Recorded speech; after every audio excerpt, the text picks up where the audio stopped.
बिस्मिल्लाहिर्रहमानिर्रहीम, अस्सलाम वालेकुम। प्रोग्राम इनसाइड द न्यूज़ के साथ मैं हूं आपका मेज़बान मुख्तार अहमद। रोज़ाना की बुनियाद पर हम देख रहे हैं कि जी मुख्तलिफ डेवलपमेंट्स सामने आ रही हैं, लेकिन ये जो डेवलपमेंट्स हैं इसमें अगर हम 27वीं तरमीम की बात करें और आज जो अहम टॉपिक है उसके ऊपर डिस्कशन का भी सिलसिला रहेगा। लेकिन सबसे पहले जो अहम डेवलपमेंट्स हैं जिसमें 27वीं तरमीम के हवाले से अहम पेशरफ सामने आई है। 7 नवंबर को सेनेट में एक इजलास भी तलब किया गया है जहां पर करारदाद भी मंजूर की जाएगी। वहीं दूसरी जानिब वज़ीर आज़म के मुशीर बराए सियासी उमूर राना सनाउल्लाह ने कहा है कि 18वीं तरमीम में सूबों और मरकज़ के पास जो वसाइल हैं इन्हें बैलेंस करने की अशद ज़रूरत है। वहीं दूसरी जानिब 26वीं तरमीम की बात है आई कि 26वीं तरमीम भी हो चुकी है। वहीं 27वीं तरमीम के हवाले से 243A के हवाले से भी अब चहमा गोयां की जा रही हैं। ये वो तमाम तर सूरत हाल है जिसके ऊपर बातचीत का सिलसिला जारी रहता। गुज़श्ता रोज़ भी हमने इसी हवाले से गुफ्तगू की, लेकिन उसी तरह वज़ीर आज़म शहबाज शरीफ ने भी अब 10 अरब हर जाने का जो है वो केस है उनके खिलाफ बानी PTI के हवाले से, उस पर भी बड़ी अहम पेशरफ्त ये सामने आई कि गवाही के तौर पर वफाकी वज़ीर इत्तलात अता तारड़ अदालत में पेश हो गए, लेकिन दूसरी जानिब PTI की जानिब से जो वकला हैं वो मौजूद नहीं थे। तो अब भी ये केस जो है वो समझ लें कि तातुल का शिकार हो चुका है। लेकिन इसके साथ साथ अगर बात करें, सिंध हाई कोर्ट ने तो ट्रैफिक कवानीन की खिलाफ वर्जी के लिए ई चालान के लिए DIG को भी तलब कर लिया था। रोज़ाना के बुनियाद पर ई चालान हो रहे हैं, लेकिन सूरत हाल जो सड़कों की है वो जूं की तू नज़र आ रही है। ये चलान जो कि आम शहरियों पे किए जा रहे हैं, ये चलान जो कि मोटरसाइकिल या वो तमाम राइडर्स जो कि रिस्क हलाल कमाने के लिए बाहर निकलते हैं उन पे ही चलान हो रहे हैं, लेकिन ये तमाम तर चलान के साथ साथ ट्रैफिक का निज़ाम अब भी कंट्रोल होता हुआ नज़र नहीं आ रहा है। दूसरी जानिब ट्रैफिक हादसात अब भी बढ़ते हुए नज़र आ रहे हैं। एक खुसूसी रिपोर्ट जिसके तहत बताया जा रहा है कि सड़कों पर दौड़ती गाड़ियों ने रवां साल 733 जिंदगियां निकलनी है। दूसरी जानिब कराची से ये भी खबर सामने आई कि ट्रैफिक हादसात में 569 मर्द मौत की आगोश में सो चुके हैं। मर्द हजरात जो कि खास करके किसी भी खानदान या किसी भी घर का एक वाहिद कफील होता है, और इस तरीके से अब इसका अजाला कौन करेगा। वहीं दूसरी जानिब हम देख रहे हैं कि डंपर गर्दी उरूज पर नजर आ रही है। डंपर गर्दी की अगर बात करें तो अब भी हम ये देखते हैं कि शहरी कराची में कोई पुरसाने हाल नजर नहीं आता। गुज़श्ता रोज होने वाले हादसा एक ऐसा अलमनाक हादसा है जिसके हवाले से भी आपको बताएंगे, लेकिन तमाम तर सूरत हाल पूरे शहरी कराची की हो, पूरे पाकिस्तान की हो, सबके सामने। लेकिन एक खुसूसी रिपोर्ट जो कि हमारे नुमाइंदे ने बनाई है, हम चाहेंगे कि इस हवाले से वो आपको जरूर दिखाएं।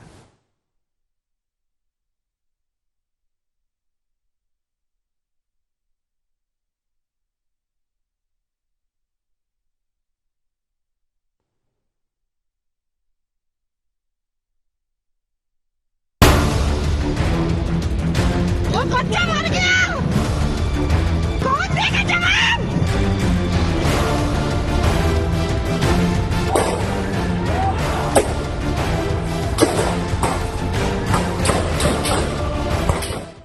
कराची की सड़कों पर डंपर का खूनी खेल जारी। रामस्वामी नश्तर रोड के करीब तेज रफ्तार डंपर ने मोटरसाइकिल सवार मियां बीबी को कुचल दिया। हादसे में 24 साला शाहजेब मौके पर जाँ भाग, जबकि बीवी शदीद जख्मी हो गई।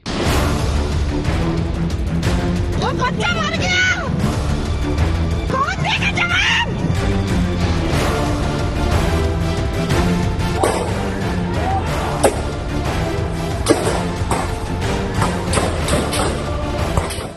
हादसे के बाद मुश्तइल अवाम ने डंपर को आग लगा दी। पुलिस ने फरार होने वाले ड्राइवर को गिरफ्तार कर लिया। डंपर एसोसिएशन के सदर लियाकत महसूद मुसल्ला गार्ड के हमरा जाए हादसा पर पहुंचे तो अवाम मजीद भड़क उठी और शहरियों ने लियाकत मसूद की गाड़ी को घेरे में ले लिया। मुश्तइल अफराद को मुंतशर करने के लिए लियाकत मसूद के सिक्योरिटी गार्ड ने हवाई फायरिंग शुरू कर दी। जहां भाग नौजवान के वालिद समेत एहल खाना ने आला हुकाम से इंसाफ का मुतालबा कर दिया। पुलिस के मुताबिक डंपर ड्राइवर और डंपर एसोसिएशन के सदर लियाकत मसूद के खिलाफ 2 मुख्तलिफ मुकदमात गार्डन थाने में दर्ज कर लिए गए हैं। पहला मुकदमा मतोफी शाहजेब के वालिद शाहिद और दूसरा मुकदमा समाजी कारकुन अब्दुल कादिर की मुद्दत में दर्ज किया गया। रवा साल अब तक हेवी गाड़ियों की टक्कर से जाँ भाग होने वालों की तादाद 217 हो गई, जिसमें डंपर की टक्कर से 40, ट्रेलर की टक्कर से 81, वाटर टैंकर की टक्कर से 49, मजदा की टक्कर से 19 अफराद की जान गई। Usama Shah, metro 1 news, Karachi. ये तमाम तर सूरत हाल हम देख रहे हैं शहर कराची की। शहर कराची में ये डंपर माफिया की जो गुंडागर्दी है वो इस वक्त गार्डन में उरूज पर है। वहीं पुलिस ने 2 FIR भी दर्ज की हैं, जिसमें पहली FIR मकतूल शाहजेब के वालिद की मुद्दत में दर्ज की गई है। वालिद का बयान भी सामने आ गया है। वालिद क्या कह रहे हैं? अफसोस आहों और सिसकियों के साथ अब जो वो हम कहेंगे कि जाँ भाग होने वाला शहीद कहलाएगा वो बच्चा, उसकी नमाज जनाजा अदा की जा चुकी है। आपको सुनवाते हैं कि उनके वालिद का क्या कहना था। ये घर से निकले थे बाजार से सामान लेके आ रहे थे, पीछे डंपर वालों ने मारा। अब मैं घर पे था, मैं वो खबर मिली भाई बच्चे का एक्सीडेंट हो गया, तो मैं पूरे ड्रामा में लेके गया। और ड्रामे में आगे देखता हूँ कि सामान लेके मोहम्मद शाही, ये मेरा लड़का है, क्या नाम वाली साहब मोहम्मद सासिफ, ये लेडीज़ कपड़ों का काम करते हैं सदर में। नहीं किसी के पास मजदूरी कर रहे हैं। मतलब जो 4 महीने हुए बेचारी की शादी थी इसके वालिद साहब ने, इसकी पसंद की शादी थी, तो अब अचानक वाक़या हो गया। बेचारा दुकान बंद कर रहा था, अचानक घर पे जा रहे खाना खाने, उसको पता चल गया मेरे बेटे का एक्सीडेंट है। फिर फटाफट हम लोग पहुँच गए, फिर हम भी पहुँच गए, फिर हमारे भाई मलाला भाई भी पहुँच गए, सब वही पे आ गए। तो मौके के हिसाब से सब कुछ देखा गया। बस क्या कर सकते हैं, अभी जो भी है आप लोगों को करना है। मतलब कहने गया, अब तो मेरा लड़का गया। अब मैं ये चाहूँगा ये डंपर वाले जो है वो तो बहुत हेवी हो गए। जिसको भी देखो डंपर वाले का क्या करें। अब ऐसा कुछ काम करो कानूनी कार्रवाई जो ये डंपर का जो साथ खत्म हो गया कि आज मेरा लड़का गया कभी किसी जगह और का ना जाए।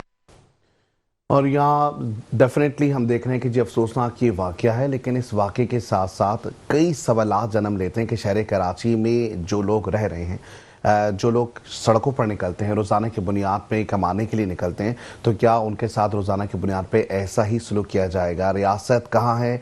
क्या ये रियासत की रेट को एक चैलेंज नहीं है जहाँ पर अंधाधुन फायरिंग की जाती है? वहीं एक खातून का भी बयान सामने आया है, वो भी आपको सुनवाते हैं।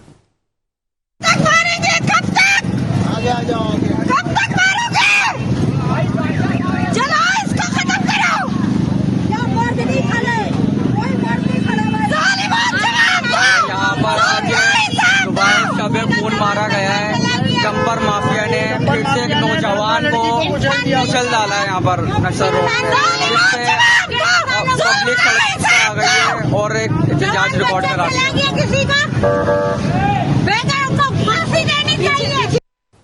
अवाम का शदीद गम गुस्सा मंजर आम पर आने लगा है। वहीं हम देखते हैं कि जी इस तरीके के जब वाक़यात रोनुमा होते हैं तो सिर्फ घर पे नहीं, घर के साथ साथ रिश्तेदारों, अहले महल्ला और उसके साथ साथ पूरे कराची के अवाम एक जानिब नज़र आते हैं, क्योंकि ये तासुर नज़र आ रहा होता है कि जब इस तरह के वाक़यात होते हैं, कबल इस वक्त ज़मानतें हो जाती हैं, FIR दर्ज करने के मराहिल की अगर बातचीत करें तो ऐसी सूरत में FIR के लिए बड़े बड़े जो हैं वो समझे कि जतन करने पड़ जाते हैं। इस वक्त हमें स्टूडियो में ज्वाइन कर चुके हैं चीफ क्राइम रिपोर्टर हमारे साथ मौजूद है काशिफ नज़ीर। पहले तो हम इनको वेलकम करेंगे अपने प्रोग्राम में। अस्सलाम वालेकुम सर। वालेकुम सलाम, कैसे हैं आप? खैरियत से? अल्हम्दुलिल्लाह। काशिफ साहब, तमाम तर सूरत हाल देख रहे हैं शहर कराची में, आज नहीं हम पिछले 5 सालों से देखें तो शहर कराची के अंदर, अच्छा अगर हम पूरे पाकिस्तान की बात करें ना, पूरे पाकिस्तान के अंदर भी सिंध की बात करें तो सूबा सिंध में शहर कराची जहाँ पे आपको सबसे ज़्यादा ऐसे वाक़यात देखेंगे।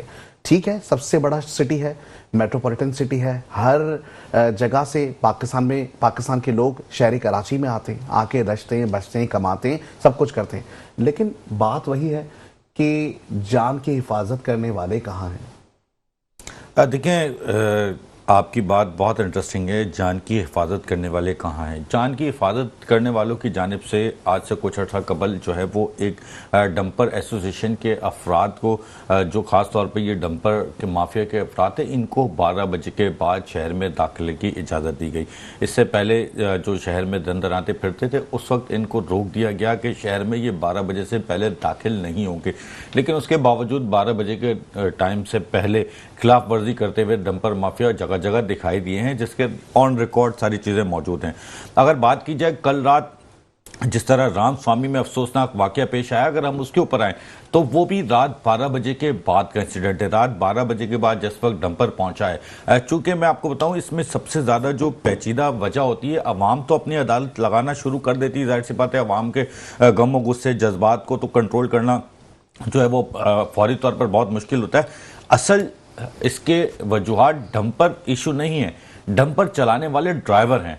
चूंकि जब भी इस तरह का इंसिडेंट होता है, मैं आपको बताऊं कि डंपर चलाने वाले ड्राइवर हाथ नहीं आते, वो फौरी तौर पर इस इंसिडेंट के बाद डंपर से उतरकर मौके से फरार हो जाते हैं। अगर यही डंपर चलाने वाले अफराद जो हाथ आए तब उन्हें चेक किया जाए पुलिस या दीगर कानून नाफिज करने वाले इदारों की जानिब से कि इनकी उम्रें कितनी हैं, इनको लाइसेंस कहाँ से इशू किया गया है, कि क्या इनके पास पाकिस्तानी कौमी शनाख्ती कार्ड मौजूद भी है या नहीं। ये सबसे बड़ा फेलियर इस वक्त डंपर एसोसिएशन का ये है कि डंपर चलाने वाले अफराद जो डंपर ड्राइवर्स हैं उनका नॉन सीरियस बिहेवियर है पब्लिक के साथ। अगर वो सीरियस बिहेवियर रखकर डंपर चलाएं तो मैं ये समझता हूं कि कराची की सड़कों पर, सड़कें ज़रूर छोटी हैं लेकिन इस तरह के हादसा रोनुमा ना हो अगर डंपर ड्राइवर जो है वो उनकी मोटिवेशन कर दी जाए और उनको प्रॉपर लाइसेंस होल्डर ड्राइवर कर दिया जाए। अगर डंपर ही चलाना है तो डंपर चलाने वाले कराची के अपने लोग हों। जब वो कराची के अपने लोग होंगे और वो डंपर चलाएंगे तो उनको दूसरे का एहसास होगा। अगर डंपर चलाने वाला किसी बाजोड़ एजेंसी का या किसी दीगर इलाके का होगा तो फिर ये incident same as it is होते रहेंगे और फिर कानून नाफिज करने वाले इदारे, आप हम बैठ के टॉक शो, ये सारी चीजें चलती रहेंगी।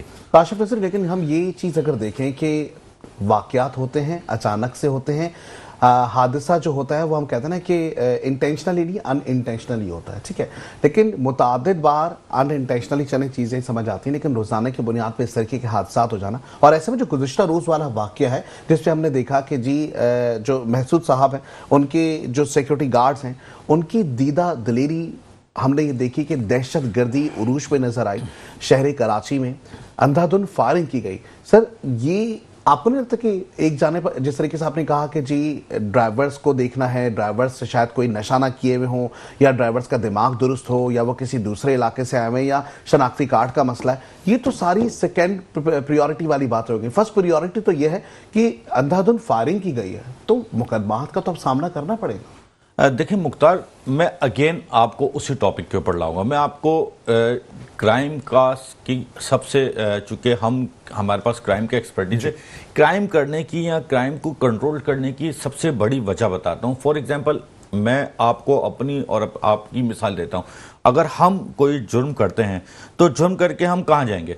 हम ज़्यादा से ज़्यादा अपने घर जा सकते हैं, अपने किसी फ्रेंड के पास जा सकते हैं। लेकिन अगर जुर्म करने वाले का ताल्लुक कराची, सिंध या इस सूबे से ही ना हो तो उसके लिए जुर्म करना बहुत आसान है, क्योंकि उसे पता है कि मैं एक जुर्म करूंगा और जुर्म करने के बाद बहुत आसानी से माइग्रेट करके वापस अपने कंफर्ट जोन में चले जाऊंगा जहां पर उसे दीगर फोर्सेस नहीं पकड़े जा सकती। इससे पहले भी कई जराइम पेशा अफराद को जो है वो दीगर इलाकों से जो है वो पुलिस गिरफ्त करती रही है, जिसके बाद पुलिस का काम भी बाद में इन्वेस्टिगेशन में बहुत मसाइल में पड़ जाता है और बहुत मुश्किल हो जाता है। जिस तरह लियाकत महसूद साहब कल अपने दिफा के लिए पहुंचे हैं या जिस वक्त वहां पर मुश्तिल अफराद, जो कि गलत है, डंपर जलाना बिल्कुल दिस इज रॉन्ग, नहीं जलाना चाहिए था, वो उसे जब अपने लोगों के साथ बचाने पहुंचे हैं तो जिस वक्त वीडियो भी इस वक्त आपने देखा कि मंजर आम पे आई है, जिस वक्त वो डांडे बांधे हुए अफराद मुसल्ला जत्ते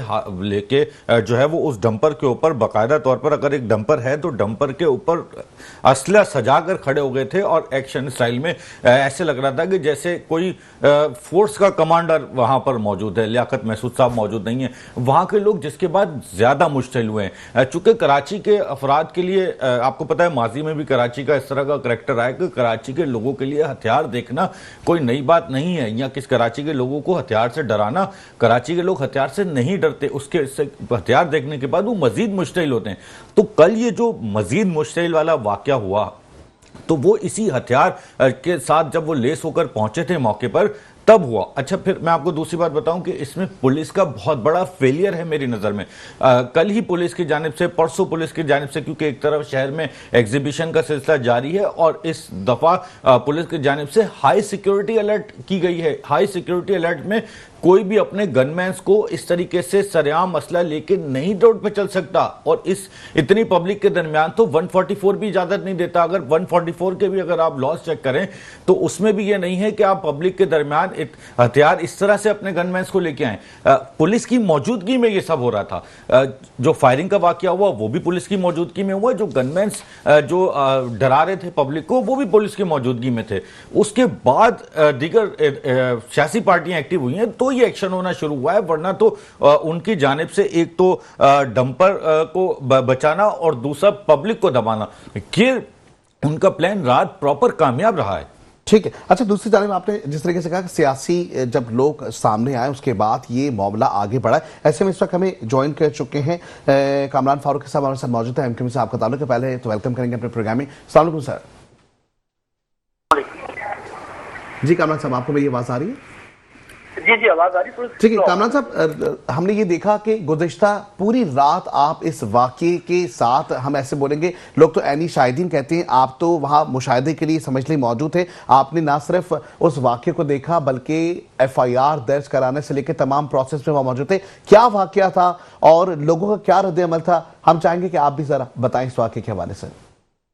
कोई तवातर के साथ होने वाले वाक़यात का तसलसल था, क्योंकि इस कराची शहर में डंपर माफिया की तरफ से, डंपर एसोसिएशन का जो सरबरा है लियाकत महसूद, उसकी तरफ से जो ये सिलसिला चल रहा है, जो उसी का तसलसल था। तो कल एक बच्चा जिसकी उम्र गालबन 20 साल या 22 साल उम्र थी उस बेचारे की, और वो अभी शादी को उसको 3 माह हुए थे, उसको वाइफ के साथ कहीं जा रहे थे, वो उसको ये डंपर ने कुचला।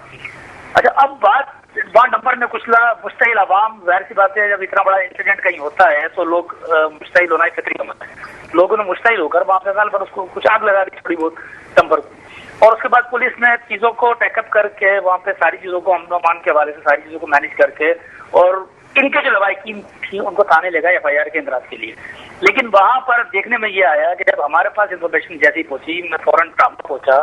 ट्रामा से मैं जब मैं वक़ुआ पे पहुंचा तो वहाँ पे डंपर पे आग लगी हुई थी।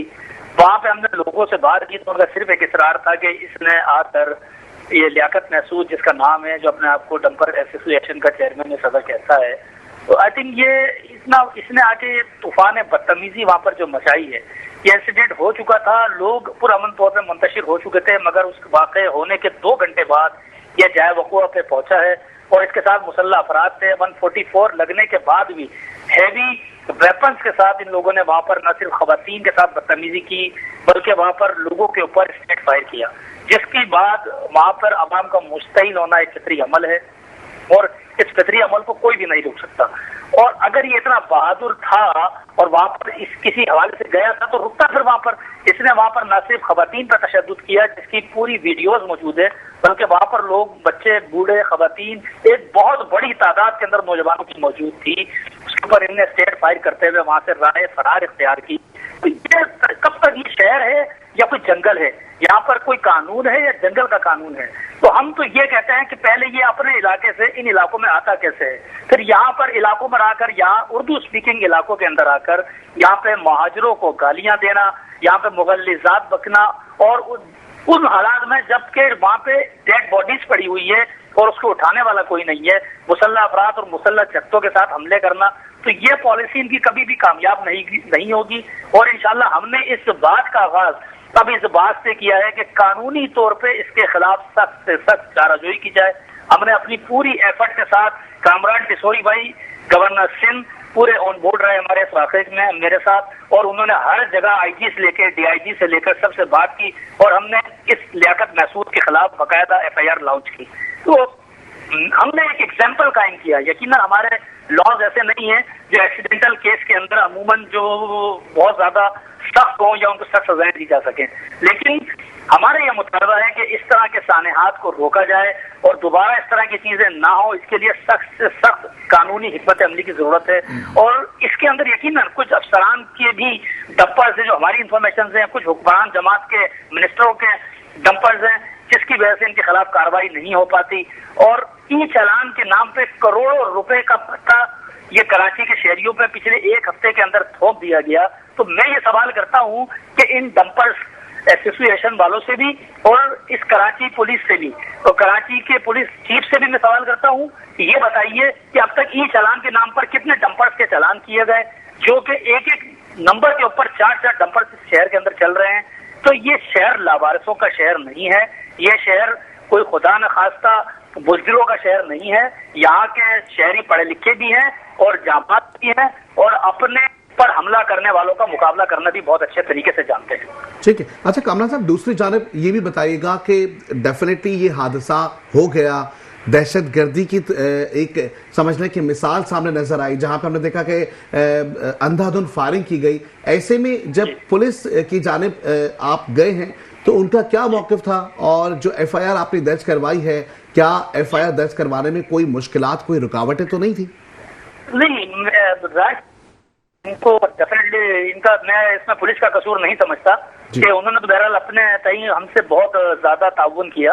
और हाँ, ये एक अलग बात है कि जब वो फायरिंग कर रहे हैं तो वहाँ पे पुलिस का एक किरदार बनता है कि जब वहाँ पहुंचे, मेरी एसएचओ से बात हुई, एसएचओ ने मुझे ये बोला कि भाई हमने इनको यहाँ पे आने से मना किया था और हमने रोका था कि हमने वापस को कंट्रोल कर लिया है और लोग भी मुंतशिर हो गए हैं, कोई ऐसी सूरत हाल नहीं है। इंशाल्लाह एक आध घंटे में सूरत हाल कंट्रोल हो जाएगी मजीद।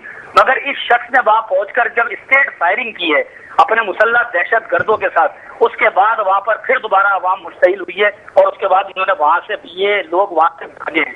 तो खुदा खासा उस वक्त आवाम के हत्थे चढ़ जाते तो यकीनन ये फिर उसको एक लसानी रंग देने की कोशिश करते हैं, जो कि एक शहर के लिए कोई अच्छा शगुन नहीं होता। तो बस मेरा ये कहना है कि पुलिस ने अपने नहीं बिल्कुल कोऑपरेट किया जहां तक उनसे मुमकिन हो सका, और अगर उनको कोई प्रेशर हो भी तो मुझे नहीं पता, लेकिन बहरहाल वहां पे आवाम हमारे साथ थी, लोग हमारे साथ थे, इलाका हमारे साथ थे। फिर सबसे बढ़कर गवर्नर सिंह कंटिन्यू हमारे साथ थे, जिन्होंने हमारे न सिर्फ इस हर मौके पे हमारी मदद के लिए मौजूद रहे, बल्कि वहां पे लवाकिन से भी बात की और आईजी से बात करके एफआईआर दर्ज करवाने में अपना किरदार अदा किया। ठीक जी, काशिफ कामर साहब, एक चीज पूछना चाहूंगा। आपने अभी थोड़ी देर पहले बताया कि लियाकत महसूद अफगानी है, इस चीज पे आप मेक श्योर हैं? तो फिर इसको मुकदमे में क्यों नहीं इंदराज करवाया गया कि लियाकत महसूद अफगानी है और यहाँ किसी दीगर इदारे को इसके बारे में इन्फॉर्म किया हो? जी, हमने बिल्कुल इसको रिकॉर्ड पर लाए, आपके लिए, आपको भी मैं शेयर कर दूं सारी चीज कि कल एसएचओ साहब सबसे मिलकर हमने इसको मेक श्योर किया। एक तो जिस ड्राइवर से ये इंसिडेंट हुआ हमने उसको मेडिकल के लिए भेजा और उनसे हमने ये रिक्वेस्ट की कि ये तो चूंकि वहां से भाग गया था लियाकत महसूद, लेकिन उसके पास से अगर एनआईसी निकला तो हमने बोला इसकी भी वेरिफिकेशन करवाई जाए और सबसे पहले इस बात को जानने की कोशिश की जाए कि ये आया पाकिस्तानी है भी या नहीं। अगर ये अफगानी है तो इसकी तस्दीक की जाए।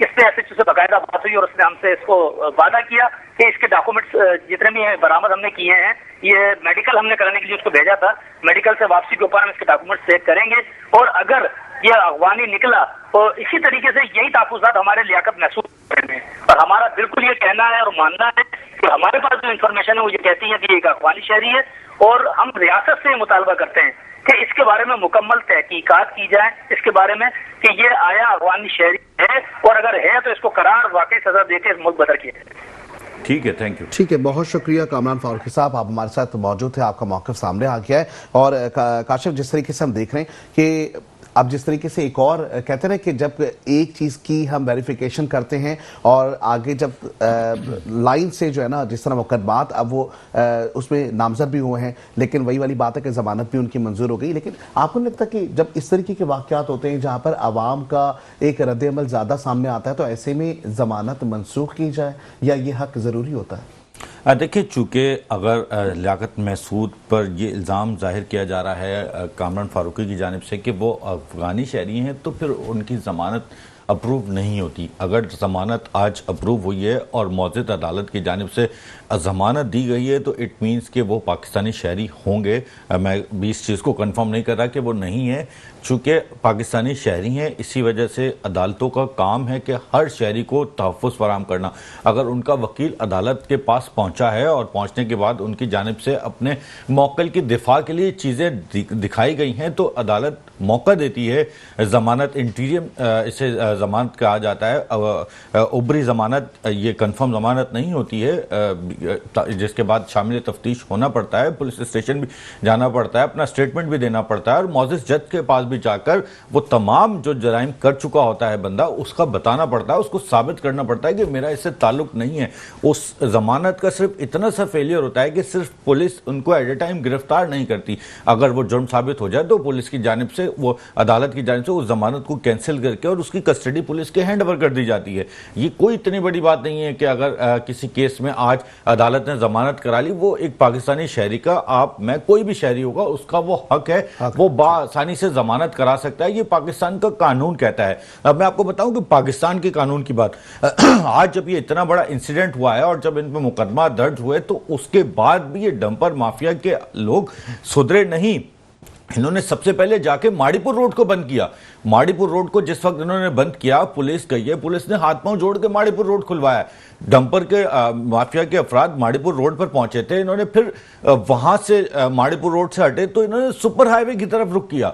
आज फिर जब ये सुपर हाईवे पर पहुंचे हैं, फिर इन्होंने गवर्नमेंट को ब्लैकमेल करने की कोशिश की है। सुपर हाईवे पे पहुंचने के बाद सुपर हाईवे पे अपना एहतजाज रिकॉर्ड कराने के लिए, एहतजाज रिकॉर्ड कराना एक अलग चीज है, लेकिन सुपर हाईवे को जब बंद करने की कोशिश की गई है तो वहां की पुलिस की जानिब से फिर कोई एक्शन लिया गया है और तकरीबन 6 अफराद हैं जिन्हें पुलिस ने हिरासत में लिया है। जिसके बाद इन्होंने जो कराची, इनका तो प्लान था कि कराची के एक तरफ माड़ीपुर रोड, चूंकि जो बलूचिस्तान से ट्रैफिक आने जाने वाला है वो रोक दिया जाता है, दूसरी जानिब सुपर हाईवे कराची से बाहर आने जाने वाला ट्रैफिक रोक दिया जाता है 2 जगह से। तो आज एक डंपर वालों का बहुत बड़ा प्रेशर बिल्टअप हो जाता है, जिसके बाद गवर्नमेंट रात तक घुटने टेक देती। लेकिन आज गवर्नमेंट की तरफ से अच्छा इनिशिएटिव लिया गया।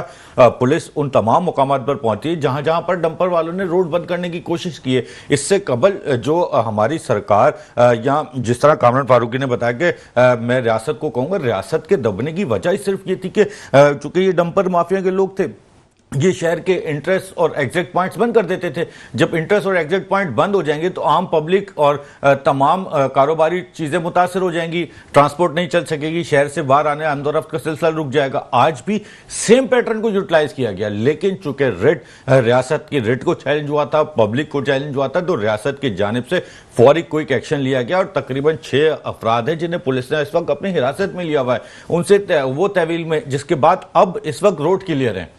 ठीक है, यहाँ पर वक्त हुआ ब्रेक का, ब्रेक में जाएंगे, वापस आते हैं, हमारे से जुड़े रहें, देखते रहें हमारा प्रोग्राम जिसका नाम inside TV. Welcome back to the show. जैसे कि प्रोग्राम में हम बात करें, रोजाना की बुनियाद पर हम देख रहे हैं कि शहर कराची में हादसात रोजाना की बुनियाद पर बढ़ रहे हैं, बल्कि रोजाना नहीं, मैं बोलूँगा कि हर घंटे के बाद हमें एक नई खबर मिलती है और फिर वो पूरे चैनल्स के ऊपर एक यूनिट बनती है। उसके बाद हम उसके ऊपर सिर्फ और सिर्फ बैठ के तबसरे भी करते हैं और उसके बाद हम सिर्फ और सिर्फ समझ लें कि अफसोस कर रहे होते हैं। क्या सिर्फ अफसोस करते रहेंगे? हुकूमती इदारे क्या अपना काम नहीं करेगी, या हुकूमती इदारों की जो पॉलिसीज हैं, खास करके कवानीन जिस तरीके से ई चालान के हवाले से बनाए गए हैं, तो क्या डंपर माफिया जो है वो इससे इस्तना उसको हासिल होगा? जाहिर है काशिफ साहब कि जिस तरीके से हम देखते हैं कि जी ये वाला जो हादसा हुआ, इसमें भी हमने देखा कि जी जो डंपर है वो खास करके एक रेजिडेंशियल एरिया से होता हुआ गुजरा है, तो ये भी सवाल निशान नहीं है इदारों पे कि जो भी ये डंपर्स गुजर रहे हैं इनकी गुजरगाहों को देखा जाए, इनके इंश्योरेंस को देखा जाए। जाहिर है कि रोजाना की बुनियाद के ऊपर जिस तरीके से आपने कहा कि जी ड्राइवर हजरात जो हैं वो किसी दूसरे जो है वो इलाकों से आए हुए हैं या किसी दूसरे सूबे से आए हुए हैं, तो यहाँ पर उनकी जो भी एक्टिविटीज हैं उसको उस तरीके से संजीदा नजर से देखा नहीं जा रहा होता। तो या तो रजिस्ट्रेशन के प्रोसेस को अच्छा किया जाए, कौन कौन सी और वीकनेस पॉइंट्स हैं जिसके ऊपर काम करने की जरूरत होगी? देखिए, वीकनेस पॉइंट्स में सबसे मेन वीकनेस पॉइंट मैंने आपको मेंशन कर दिया कि जितने डंपर चलाने वाले ऑनर्स हैं जो इस वक्त प्रॉपर एक अपनी एसोसिएशन चला रहे हैं, अपनी ऑर्गेनाइजेशन चला रहे हैं, सिर्फ डंपर नहीं, मैं आपको तो 12 व्हीलर भी इसी शहर में चलता है, 18 व्हीलर भी इसी शहर में चलता है, 75 टन वजन लेके जाने वाला ट्रॉलर भी इसी शहर में चलता है, वो नहीं को चलता किसी को। पानी के ट्रॉलर भी इसी शहर में चलते हैं, दीगर ट्रक भी इसी शहर में चलते हैं, पेट्रोलियम की सप्लाई भी इसी शहर में होती है, वो क्यों नहीं को चलते किसी को? क्यों? क्योंकि वो अपने पास प्रॉपर प्रोफेशनल ड्राइवर रखते हैं, प्रॉपर प्रोफेशनल लाइसेंस होल्डर लोगों को रखते हैं। उनका भी यही टाइम है, उनको भी इलाकों से होना पड़ता है। कई पेट्रोल पंप्स ऐसे हैं जो मेन रोडों पर नहीं, अंदर लिंक रोड पर हैं। कई गोडाउन्स ऐसे हैं जो शहर के अंदर अगर कोई बलूचिस्तान से सामान आ रहा है या जा रहा है तो वो गोडाउन्स में जाएगा, इंडस्ट्रियल एरिया में जाएगा, पार्क कॉलोनी में जाएगा। ऐसे कई गोडाउन्स ऐसे हैं जहाँ पर बड़े बड़े ट्रक ट्रॉलर सबकी सप्लाई चलती है। पानी कि मैं आपको बताऊं कि पानी के अगर बड़े बड़े trawler double tanker triple tanker होंगे तो वो घरों में गलियों में आते हैं, वो क्यों नहीं लोगों को कुचलते? ऐसा नहीं है गलियों में आना और लोगों को कुचलना, सिर्फ एक थॉट है कि अगर मैंने किसी को कुचल दिया तो मेरे पीछे के हाथ आके कंट्रोल कर लेंगे, आगे संभाल लेंगे। इंसान को इंसान नहीं समझना और इसको बिल्कुल इतना बेबुनियाद तरीके से चलाना, इतना बेबुनियाद तरीके से रन करना कि लोग खुद खौफजदा हो जाएं। इनका माइंड बन चुका है। अगर आप इस चीज़ को रोड के ऊपर कभी डंपर को गुजरते हुए लाइन से देखना शुरू कर दें, किसी रोड पर खड़े होंगे, तो इनका माइंड सेट है कि इनसे गाड़ी ऑटोमेटिक खुद दूर रहे। गाड़ी वाला अगर डंपर वाला स्पीड से जा रहा है तो आपको खुद इससे बचना है, इनको आपसे बचाने की जरूरत नहीं। ये माइंडसेट बना के रोड पर चढ़ रहे हैं और इनको पता है कि हमारे पीछे एक मुनज़्ज़म सिस्टम है, प्रॉपर लोग हैं जो इन्हें बचा लेंगे, इसीलिए वो आसानी से जो है वो काम कर देते हैं। मैं आपको बताऊं, ये वाकया एक और हो चुका है। अस्पताल चौरंगी पर भी एक डंपर की टक्कर से नौजवान जाँ बहक हुआ है और एक जख्मी हुआ है। वहां पर भी जो लड़का जाँ बहक हुआ है वो शेरपाव का रहने वाला था और नाम उसका शान था, जबकि उसका जो ड्राइवर है वो मौके से इस वक्त पुलिस ने फौरी तौर पर, चूंकि पुलिस सुबह से ही एक्टिव चल रही है और ये मामला चल रहा है, आज ही की डेट में एक नहीं दूसरा नौजवान भी जाँ बहक हो चुका है और वहां से डंपर ड्राइवर पकड़ा गया है। अब वो डंपर ड्राइवर पकड़ा गया है, मैं किसी की कौमियत पे बात नहीं कर रहा, लेकिन उस डंपर ड्राइवर का अगर शनाख्ती कार्ड ले लिया जाए तो मैं नहीं समझता कि वो कराची का रहने वाला होगा। मैं नहीं समझता कि वो यहाँ के लोगों का दर्द समझने वाला होगा। अगर यहाँ के लोगों का दर्द समझने वाला होता, अगर इवन के प्रोग्राम देखने वाले अफराद, आप, हम जब भी रोडों पर निकलते हैं तो दूसरे को देख के ऑटोमेटिकली ब्रेक मार देते हैं, ना कि उसको हिट करते हुए निकल जाते हैं। इस तरीके से हिट करते हुए निकल जाना और फिर इस बात का मेक श्योर होना कि हम चले जाएंगे और पीछे डंपर भी निकल जाएगा और बहुत आसानी से जो है वो तमाम केसेस को जो है वो कर दिया जाएगा। कल आपने लियाकत महसूद का अगर स्टेटमेंट सुना हो तो उनका, लियाकत महसूद का कहना यह था कि मैं वहां पर इसलिए गया था कि जो लड़का इंतकाल कर गया है, जिसने डंपर को, शाहजेब जिस रामस्वामी वाला है जिसको डंपर वाले ने कुचल दिया है, मैं जाता, मैं उनके फैमिली से मिलता, उनकी दाद रस्सी करता, मैं उनको हॉस्पिटल के लिए जो है वो खर्चा करता, मैं उनकी मौत मैयत पे खर्चा करता। इन लोगों के दिमाग बन चुके हैं कि कराची में जो है वो इस तरह से कुछ हो जाए तो फौरी तौर पर आप जाओ, खर्चा करो, चूंकि कुछ पैसों का लेन देन करो और जो है वो चैप्टर क्लोज कर लो। लेकिन हर बार ऐसा नहीं होता, हर शहरी ऐसा नहीं होता। मकतूल शाहजेब के वालिद की जानिब से क्लियर कट स्टेटमेंट आ चुका है कि मैं किसी सूरत इन लोगों से कॉम्प्रोमाइज नहीं करूंगा। मैं आपको बताऊं कि इसी तरीके से लियाकत महसूद साहब के अपने भी रिलेटिव एक मुबैना मुकाबले में जो है वो जाँ बहक हुए थे, मारे गए थे। उस वक्त तो ये बहुत ज्यादा पर्सनल हुए थे। अपने कत्ल के लिए जब पर्सनल हो सकते हैं तो जब दूसरे का बंदा मारा जाता है तो उस वक्त भी खुदारा जो है वो इंसाफ वाली बात की जाए। ठीक है, बहुत शुक्रिया काशिफ नज़ीर, आप हमारे साथ मौजूद थे स्टूडियो में। और जैसे कि ये तमाम सूरत हाल जिसमें हम देखते हैं कि डंपर गर्दी इस वक्त उरूज पर नजर आती है, ऐसे में कदगने लगानी होगी, लगाम लगाना होगा। हुकूमत सिंध की जब रिट को चैलेंज किया जाएगा तो हुकूमत सिंध को भरपूर इसकी कार्रवाई करते हुए जवाब देना होगा। यहाँ वक्त हुआ ब्रेक का, ब्रेक में जाएंगे वापस आते हैं, जुड़े रहे, देखते रहे हमारे प्रोग्राम सलाम inside the news. Welcome back to the show. जैसे कि प्रोग्राम में हम बात कर रहे थे, डंपर माफिया की दहशत गर्दी इस वक्त उरूज पर नजर आ रही। वहीं दूसरी जानिब हम देख रहे हैं कि मुतादिद अस्पतालों से जो इस वक्त रिपोर्ट सामने आ रही है जहां पर डेंगू केसेस में जो मरीज है उनमें इजाफा भी हो रहा है, लेकिन इजाफे के साथ साथ अमवात की तादाद भी बढ़ती जा रही है। ऐसे में हुकूमत सिंध की जानिब से इक़दाम करने के लिए बातचीत तो की जाती है, इक़दाम करने के लिए हुकूमती सतह पर सरकारी अस्पतालों में इंतजाम तो किए जाते हैं। क्या वाकई इंतजाम हैं? एक रिपोर्ट के मुताबिक सिंध में अक्टूबर में डेंगू से मजमूई तौर पर 13 अमवात हुई हैं। वहीं दूसरी जानिब डेंगू से मुतालिक कराची की 36 और हैदराबाद की 17 लेबॉर्ट्रियां भी इस वक्त निगरानी में काम जारी है। ऐसे में इस वक्त हमें ज्वाइन कर चुके हैं इमरान पीरजादा। सबसे पहले वेलकम करेंगे अपने प्रोग्राम में। अस्सलाम वालेकुम सर।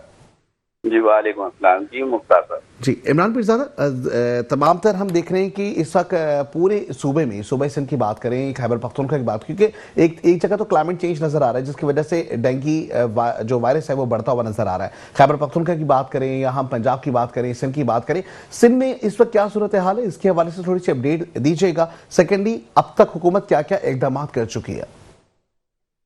जी मुख्तार साहब, हम आपको बताते चले हैं कि सिंध की सूरत हाल, एक जानिब तो महकमा सेहत के जो अमल दरामद करवाने वाले जो अख्तियारात हैं, जैसे महकमा सेहत के वजीर सेहत हो गए, सेक्रेटरी सेहत हो गए, इनके अहकामात तो सामने नजर आ रहे हैं, लेकिन इस पर अमल दरामद होते हुए साफ तौर पे नजर नहीं आ रहा। हम बताते चले आपको कि अक्टूबर में महकमा सेहत की जानिब से सिर्फ और सिर्फ 32,400 के लगभग टेस्ट किए गए हैं, जिसमें से 15,300 मस्बत टेस्ट सामने आए, जो कि जमीनी हकायक इसके बिल्कुल ही बरक्स हैं। ये इस तरह इससे समझा जाए कि महकमा सेहत के पास जो अदाद शुमार होते हैं, ये चंद एक बड़े अस्पताल हैं, जिसमें एक दाव अस्पताल हो गया, आपका आगा खान अस्पताल हो गया, लियाकत नेशनल अस्पताल हो गया, ज़ियाउद्दीन अस्पताल हो गया, इंडस अस्पताल हो गया। इन अस्पतालों के जो है, इनके पास महकमा सेहत के पास जो है अदाद शुमार होते हैं। इसके अलावा हमने जब देखा है नीचे सतह पे कि छोटे मोटे क्लिनिक, छोटे मोटे अस्पताल हो गए, तो इनमें जो एक डेंगू के बड़े मरीजों की तादाद जो आ रही है, वो उनका जिक्र महकमा सेहत के पास नहीं है और ना ही महकमा सेहत के पास कोई इस तरह का मैकेनिज्म है जिससे ओवरऑल डेंगू के मरीजों को तलाश किया जा सके कि डेंगू के मरीज रोजाना कितने आ रहे हैं। अब हम अपने छोटे मोटे मोहल्ले के इलाकाई क्लिनिक्स और अस्पतालों की सिर्फ हम बात करते चले हैं, तो इसमें कम से कम रोजाना के सैकड़ों मरीज हैं जो छोटे मोटे इलाकाई क्लिनिकों में जाते हैं और इसके अलावा छोटे मोटे अस्पतालों में जाते हैं जिसका महकमा सेहत सिंध के पास कोई भी रिकॉर्ड नहीं है।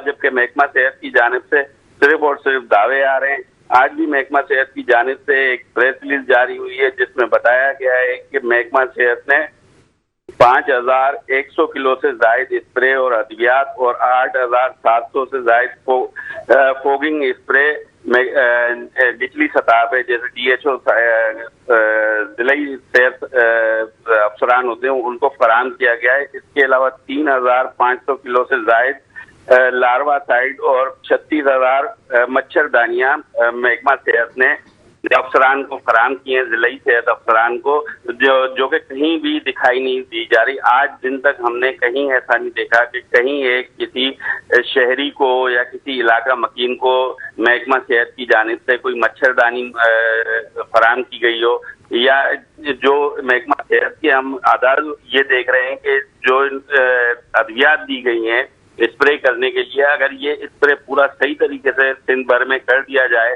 तो इस वक्त पूरा का पूरा सिंध जो है धुएं में हो और चारों तरफ धुआं हो और मच्छर कहीं भी नजर ना आए।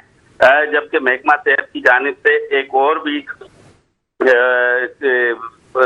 अलामिया में बताया गया है कि 13 अमवात गुज़िश्ता माह में हुई हैं और मौजूदा रवां माह में सिर्फ और सिर्फ 4 दिन में 3 अमवात डेंगू से जाहिर हुई है। जी ठीक है। अच्छा, दूसरी जानिब हम देख रहे हैं कि हुकूमती सतह पर आगाही मुहिम भी इस वक्त हमें कम नजर आई।